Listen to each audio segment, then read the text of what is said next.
For me, the most memorable pitches have always been the ones with the best stories, especially the sob stories. Yeah. Oh yeah. Yeah. Definitely. And she also brought up another good point when you were talking about the VCs that we didn't really cover. Know your audience. Do your research. Know who you're pitching to. Say there's someone, that is the perfect investor for you. Know that, and kind of tailor your pitch around that. Yeah, you guys got to do your homework. Mm-hmm. It'll actually help you relate the story to them a lot better. If you do the story right, like Zach said, it'll lead into the problem directly. So the person that's actually hearing you pitch, or the investor, or the audience, will actually kind of know the problem already, but it'll help if you actually state your problem in 1 to 2 sentences that's really concise. By doing this, you can actually just blur out the exact problem. I usually like putting statistics in here of relating that story to the bigger audience.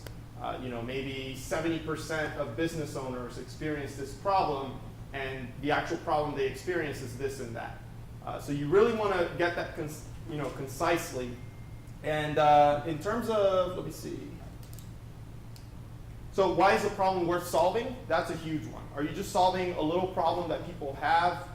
Maybe it's just a small pain point, or are you really solving a huge pain point? Pointing out those big pain points and putting the audience in there, in those shoes, really will help you out along the way of the actual pitch. You guys, what problems are you actually solving? Can you say it in 1 to 2 sentences?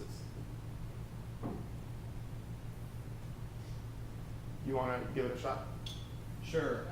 We're solving seniors' ability to access technology and to communicate critical needs in real time. Okay. Anybody else understand that problem? You mean Yeah. yes. My mother can't use technology very well, so it would be very good for her. Cool. So if you did the story right, it'll help you set it up, and then once you state that, everybody knows, and it kind of leads into the solution already. If you say that correctly, and it's in 1 to 2 sentences, the solution will be kind of like a eureka moment for the actual audience. So state the solution down, explain the product itself.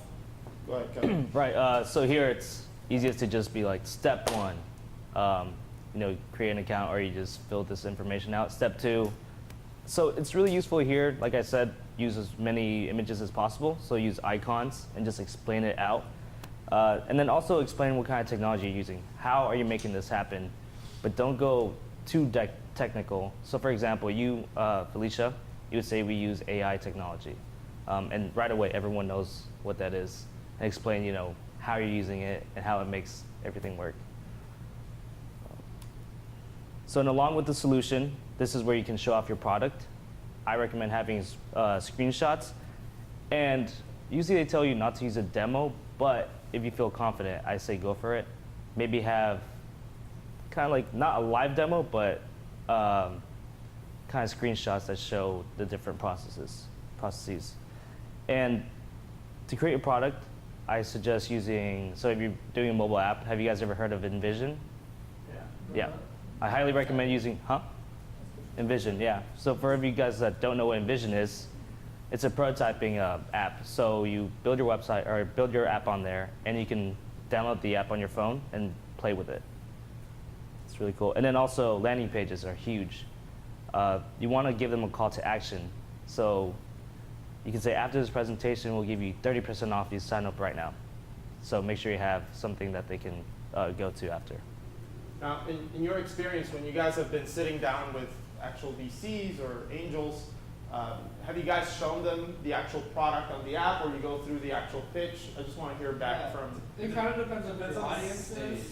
Like, yeah, like in some.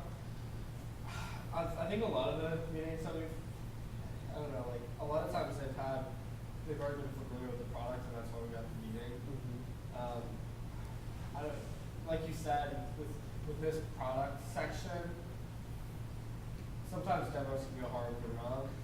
And also, like, sometimes less is more for this type of thing.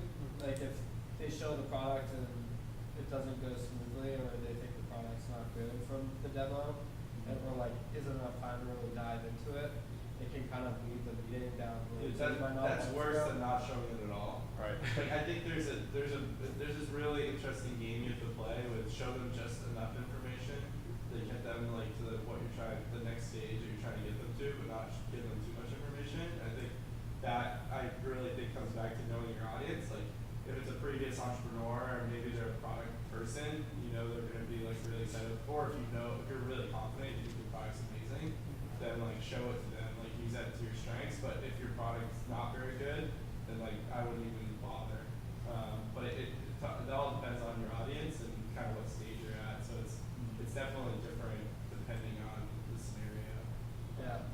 Yeah, it's really you just gotta make a call on it. Cool. Yeah. I went to a VC meeting with one of our students once that needed just somebody to be there with him because he was deaf actually, so he needed some help communicating. And in the middle of the product, everything stopped working. When he was actually showing the website, the internet failed. He couldn't show it. Like things wouldn't load. So it went bad. So always have a backup plan, screenshots, just a demo video sometimes works of somebody using the product, how you actually want the product to be used. So those things actually help and just guide them through the process of the actual customer, or the user, when they're using your app, when they're using your platform. This is how they used to do it before, but now it's 3 easy steps. They go to our platform, they sign up, and then they get quotes, whatever. I think another thought about this product stuff is I think if you don't have customers yet, maybe they want to see the product or your vision for it. Once you start to have customers, your traction numbers can speak to the fact that you have a good product, and like then traction becomes more important than product or like expected product. And the last thing I was gonna say is like whenever you're pitching, like, do the best you can to have it feel like organic. Like I think if you are in the moment and for whatever reason you feel like not showing the demo is a good idea, like don't be afraid to skip the slide. Like no one cares. Yeah. Just like skip. Don't like or being organic in your pitches and like I skip slides all the time. And I'm just like I kind of get the feeling that this might not matter for this audience, and like don't feel like you have to go with. Don't be afraid to change your plan in the moment and sort of just work on your feet. I think that's like how you get really really good is knowing how to almost call an audible mid pitch. Right.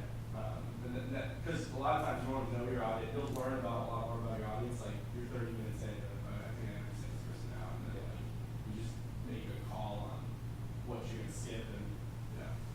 Cool. Have you guys had any? I think it depends on the what kind of pitch is it. Mm-hmm. Yeah. Like this type of a pitch, like in front of relatively large audience, Yeah. and I would skip the demo. Right. And you could do something like a teaser, like you said, that's great, but it's an art form to do that. So Yes. if you're not so good at that, don't. I mean, as an investor, when I see a demo that's working not so it's not about so obviously you realize demos they don't always work, but the problem is I get completely sidetracked. And and also it shows to me that they're maybe not as experienced because they chose to put a demo on. Yeah. But on a one-on-one meeting, definitely it has something, and I'm used to be a product guy, so I really care about this. Right. Right.